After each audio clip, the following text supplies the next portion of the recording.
Bem-vindo ao audiobook de Alice no País das Maravilhas.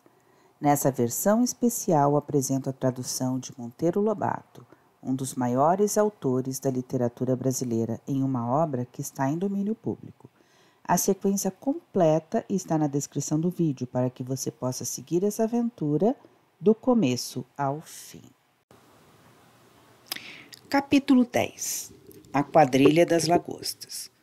A tartaruga falsa deu um profundo suspiro, passando uma pata pelos olhos. Depois voltou-se para a menina e tentou falar, mas os suspiros embargavam-lhe a voz. Parece que você tem um osso atravessado na garganta, observou o grifo, dando-lhe alguns murros nas costas. A tartaruga finalmente recuperou a voz e continuou, enquanto lágrimas copiosas lhe corriam pela face. Não sei se você já viveu algum tempo no fundo do mar, disse para a menina, que arregalou os olhos, estranhando a observação. Nunca. Nesse caso, jamais foi apresentada a uma lagosta.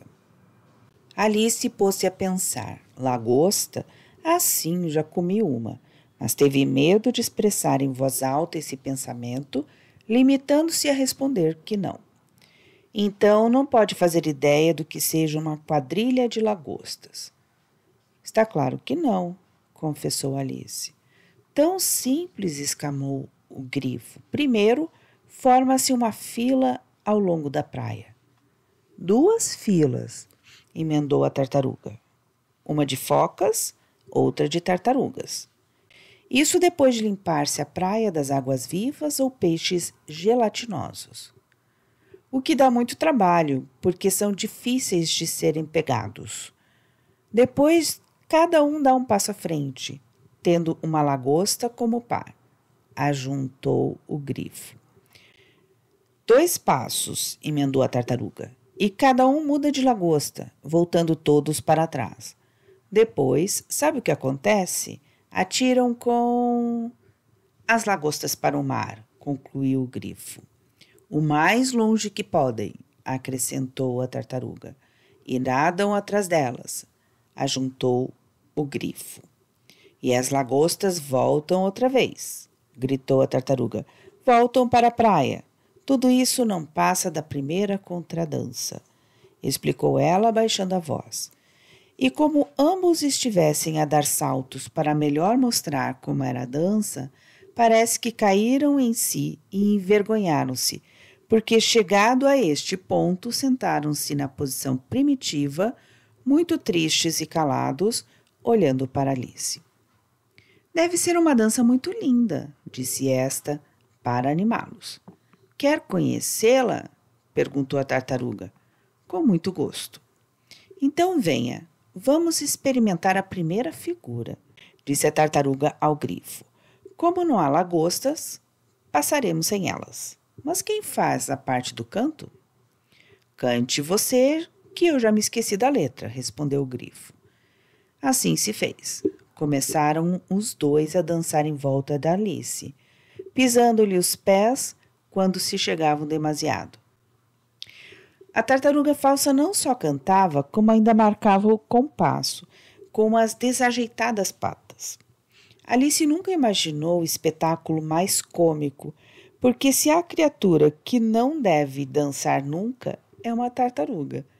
Quando a dança chegou ao fim, a menina disse, bravos, bravos, a dança é linda, e o canto mais lindo ainda.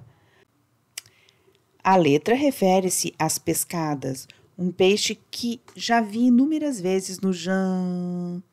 E parou de repente. Ao Jan? Repetiu a tartaruga, sem compreender que era apenas a primeira sílaba da palavra jantar. Se você as viu muitas vezes no tal Jan, então conhece muito bem como elas são. Alice, que só conhecia pescadas fritas, respondeu com alguma dúvida. Sim, sei. Tem os rabos na boca e são cobertas de farinha de biscoito. Está enganada quanto à farinha de biscoito. Os peixes não podem andar cobertos de farinha porque a água já os está lavando constantemente. Mas é verdade que tem o rabo na boca, disse a tartaruga. Qual a razão disso? Em vez de responder, a tartaruga bocejou e disse ao grifo: Conte. A razão, explicou este, é que quando foram à dança das lagostas, de medo de serem agarradas pelo rabo e atiradas longe, meteram os rabos na boca e nunca mais puderam tirá-los. Eis tudo. Obrigada, disse a menina. É muito interessante a explicação. Não há mais alguma coisa? Se quer, poderei contar outra, observou o grifo. Sabe por que se chamam pescadas? Nunca pensei nisso. Tão simples. Chamam-se pescadas porque são pescadas, disse o grifo.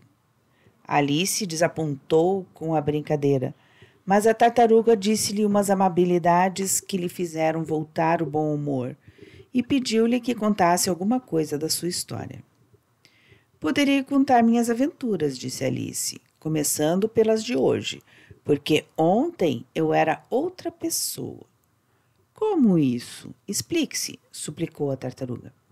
A menina começou a contar sua história desde o momento em que viu pela primeira vez o coelho branco. Ficou meio nervosa a princípio, porque as duas criaturas vieram postar-se muito próximas dela, uma de cada lado, de bocas abertas e olhos arregalados. Mas vendo que eram boas pessoas, criou coragem e continuou.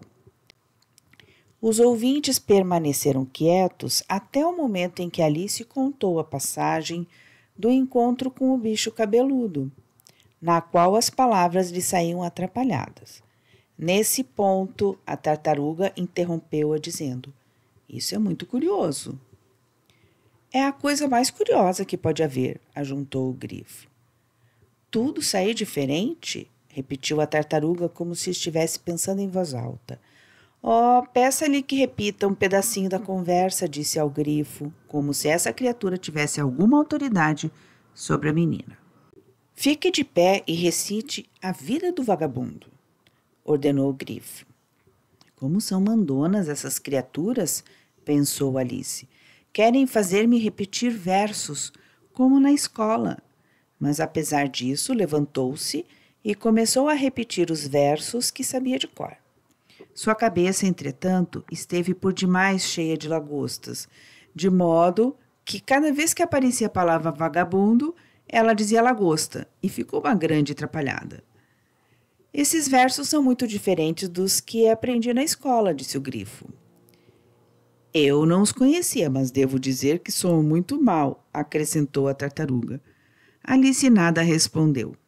Sentou-se e escondeu o rosto nas mãos, pensando: Meu Deus, será que nunca mais me acontecerá nada naturalmente?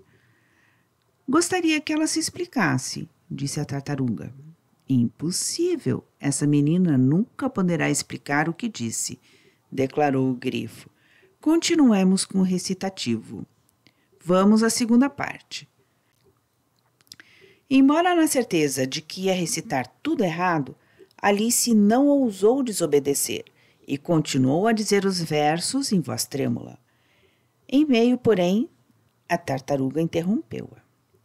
Pare com isso de uma vez, está tão atrapalhada que já estou ficando com dor de cabeça.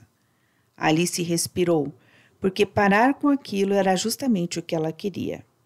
O grifo então perguntou-lhe se desejava vê-los ensaiar outra figura da dança das lagostas. Não, respondeu Alice. Prefiro que a tartaruga cante outra cantiga. Bem, disse o grifo, um tanto desnorteado. Gostos não se discutem. Cante a sopa de tartaruga, minha cara amiga. A tartaruga falsa suspirou profundamente e começou a cantar, soluçando de vez em quando. Esperando os convidados na sua terrina, etc. Bela sopa, gordurenta e cheirosa. Era comprida a canção e a cantora estava no meio quando um grito ao longe veio interrompê-los. O julgamento vai começar, dizia a voz. Venha comigo, ordenou o grifo, tomando Alice pela mão, sem esperar que a cantiga chegasse ao fim. Que julgamento é esse? Indagou ela aflita enquanto corriam. O grifo só respondeu, corra! E apressou a marcha, puxando-a com mais força. De longe, ainda ouviam a voz rouca da tartaruga repetindo os versos do estribilho. Sopa cheirosa, quentinha, bela, bela, sopa de tartaruga. Espero que você tenha se divertido com mais essa parte da história. E se você está gostando dessa aventura, aproveita para curtir esse vídeo, se inscrever no canal e ativar o sininho para acompanhar todos os episódios. Compartilhe também com quem ama boas histórias. Nos vemos no próximo capítulo. Até lá!